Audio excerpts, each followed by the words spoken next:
Good things happen in very queer ways sometimes. And so it happened with Hansel and Gretel.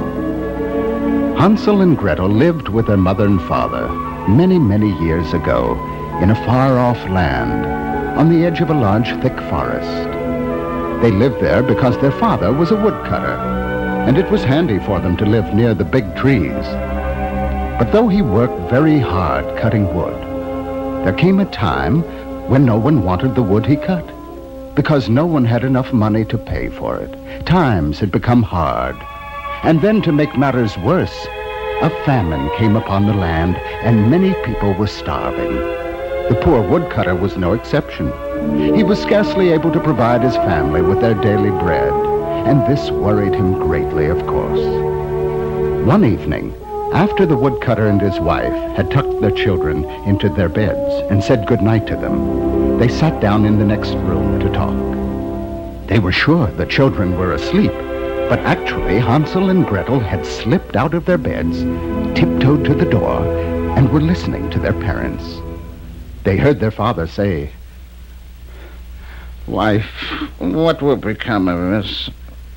We have nothing, no money, no food, and only enough rye meal left to bake a few more loaves of bread. After that, I don't know." I know, dear husband, but we must have faith and keep working. We cannot give up. It's good to be hopeful, dear wife, but I'm almost without hope any longer. I look at our children and I watch them grow thin and pale before our eyes. And you, wasting away. I want so much to do things for you, but I don't know what to do. I just don't know what to do anymore.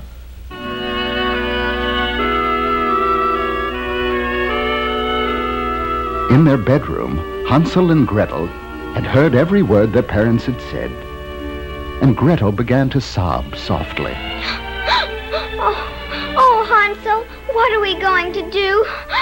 Gretel, don't cry. I have an idea. Go to sleep now and don't worry. What's your idea? I'll tell you in the morning. Go to sleep now. The following morning, at the break of day, Hansel woke up and awakened his sister. He motioned her to be quiet as they dressed. Then they tiptoed past their sleeping parents. From the cupboard, Hansel took 2 baskets and 2 crusts of bread. Then quickly and quietly they opened the door and slipped out into the fresh, clean-smelling morning air. Gretel said, "Now, Hansel, tell me your idea. You said you would." All right, this is it, Gretel. We're going into the forest to gather wild strawberries. Strawberries? Uh-huh. How do you know there are strawberries in the forest? Because I had a dream, and in my dream I saw a whole patch of red wild strawberries. I saw right where they are, just as clear and real. Hansel, dreams aren't real. Well, this one was. Come on. You know we're not allowed to go into the forest alone. Gretel, don't you see? We've got to get the strawberries so that we can all eat. Father is so worried he's sick. If we can find the strawberries, he and Mother won't worry anymore. Sometimes you have to do things. But it's wrong. Sometimes right is wrong and wrong is right. I don't understand you, Hansel. You understand that we don't want Mother and Father to worry, don't you? Yes. And that's right, isn't it? Yes. Then come on, let's go find the strawberries.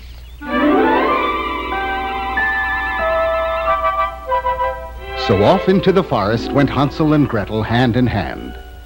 As they walked along, they shared one of the crusts of bread for their breakfast, and the other crust Hansel began to break into tiny crumbs, and he dropped them along the way. They showed white as snowflakes against the mossy green of the earth. Gretel asked, Hansel, why are you dropping those precious breadcrumbs? That's our lunch. I'm making a path with them so that we can find our way out of the forest when it's time to go home. Oh, Hansel, you're so clever. Well, you have to use your head sometimes. Look how thick the trees are becoming. Let's hurry. We have a long walk.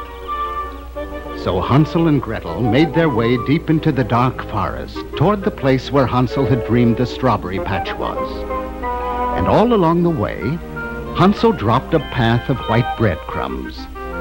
They walked and they walked until they came to a tremendous oak tree.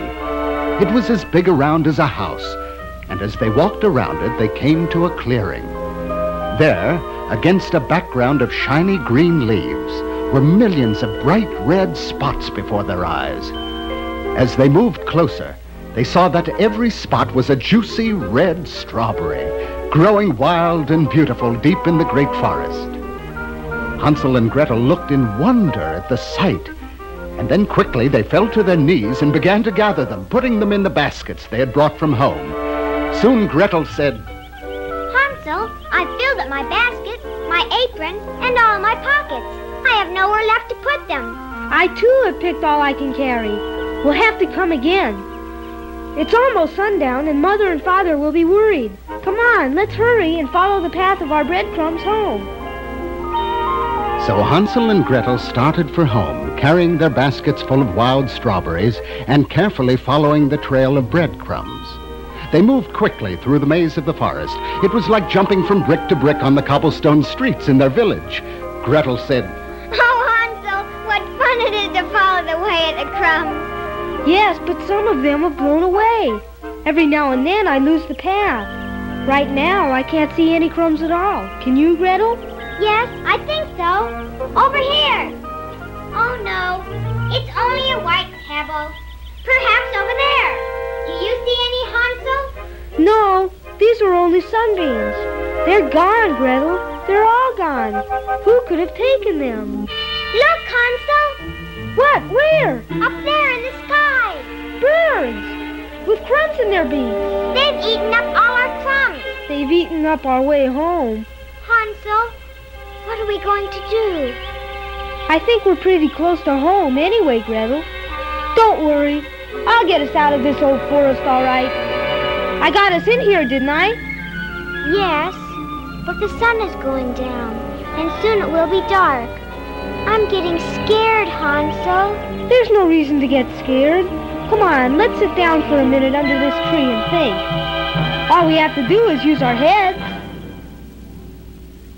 Hansel and Gretel sat for a while, trying to figure a way out of the forest. In the meanwhile, the sun was sinking far below the tall trees, and a cold breeze was beginning to blow around them. They got up and began to walk again. Hansel was sure they were heading in the direction of home, but wherever they turned, they met another clump of trees. The night animals were coming out now, and their chatter and rustling through the leaves was a frightening sound.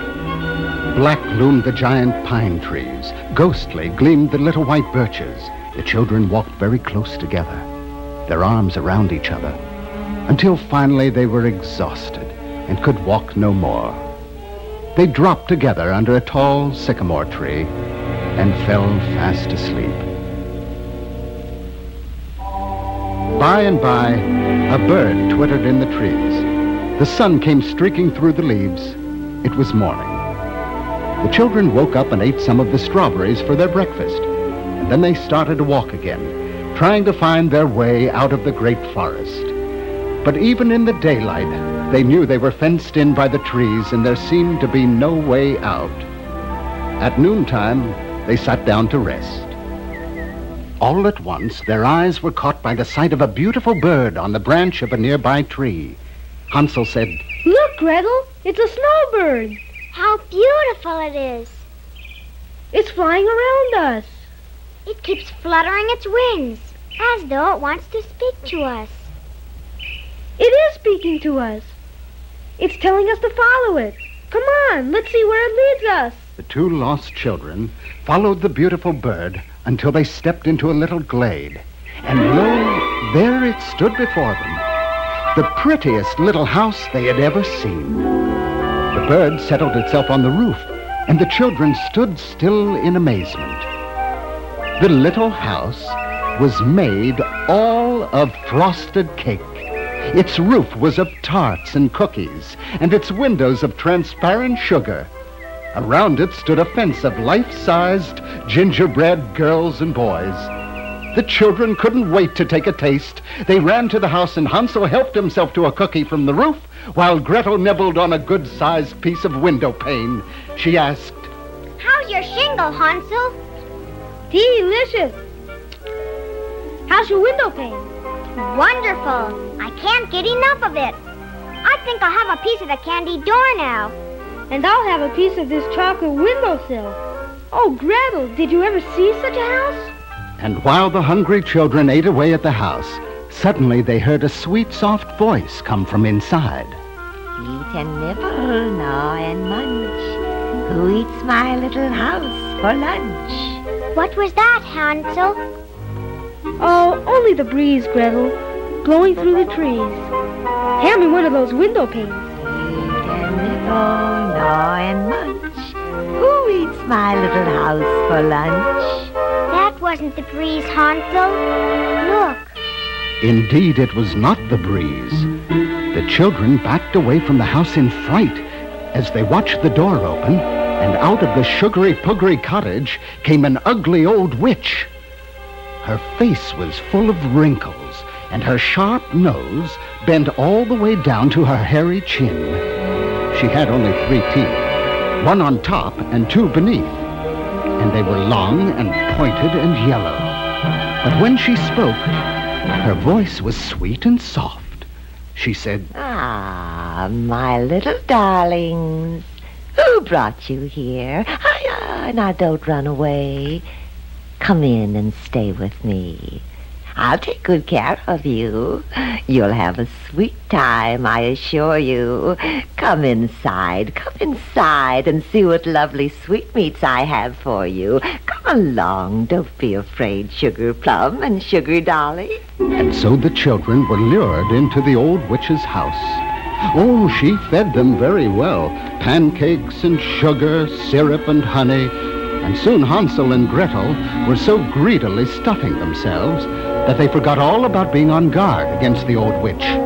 After dinner, she showed them 2 little white beds, and as she tucked them in, she said, Oh, you little darlings, you're so sweet, and I love you so much I could just eat you up.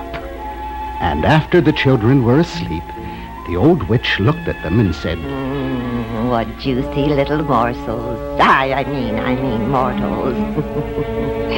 They'll make such beautiful little gingerbread children.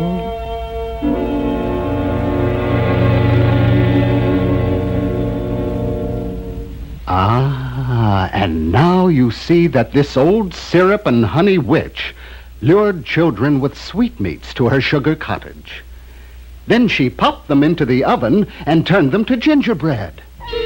Well, when morning came, all the syrup and honey had melted away from the old witch.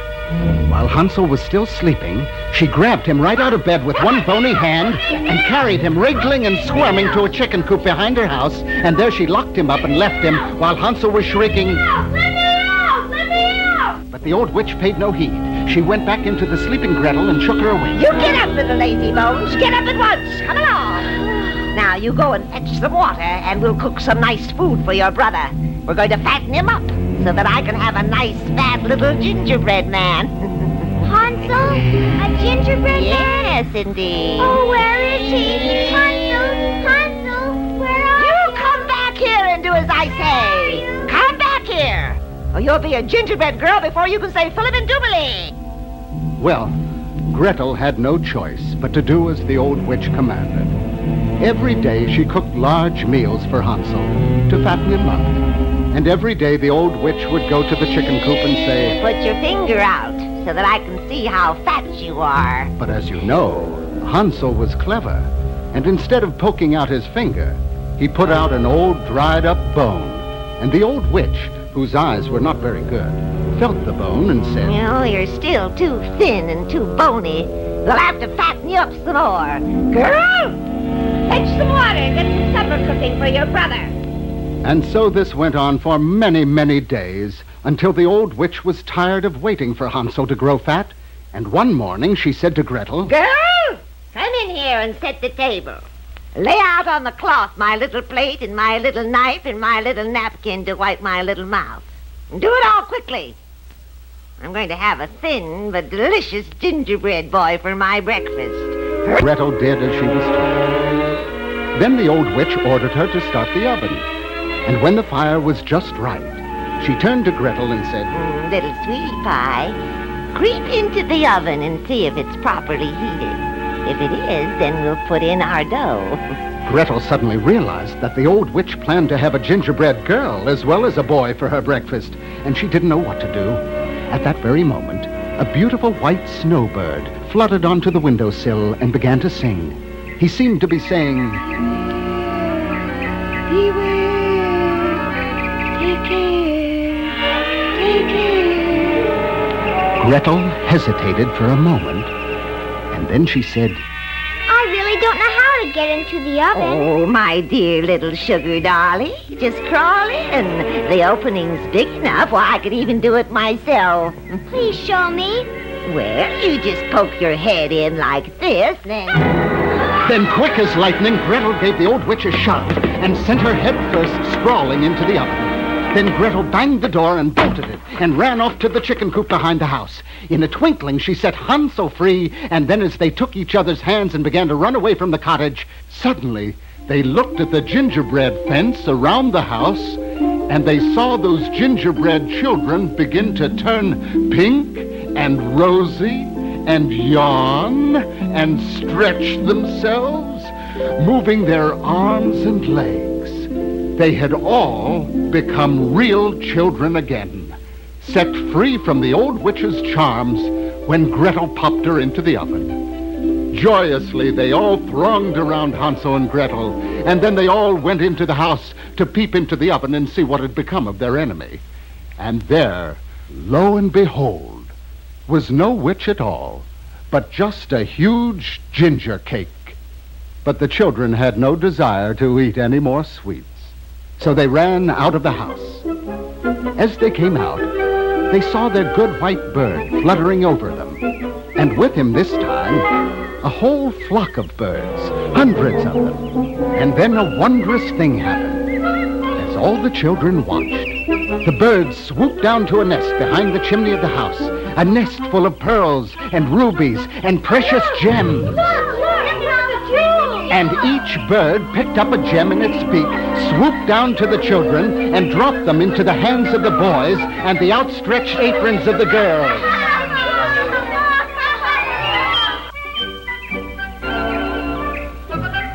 And guided by the beautiful snowbird, all the children followed him into the green and wooded forest, through the sunlit glades, over the carpets of thick, soft moss and sweet-smelling pine needles, until they were out of the forest, and the great white bird swooped over their heads once more, and then began to soar and disappear into the setting sun, calling out,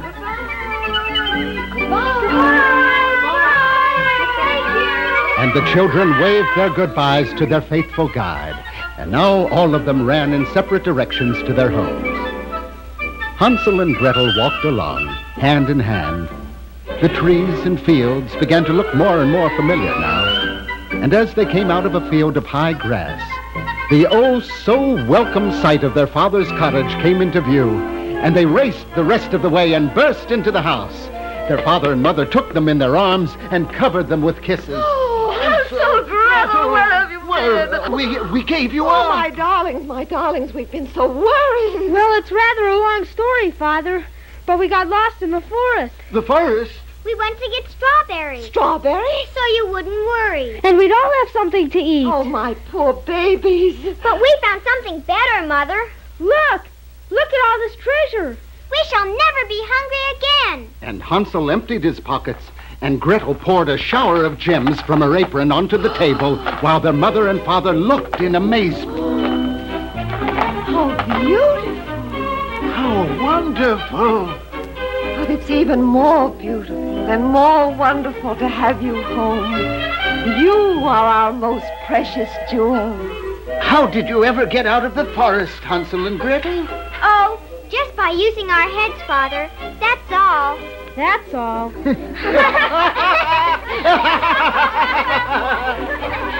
And they all lived happily ever after.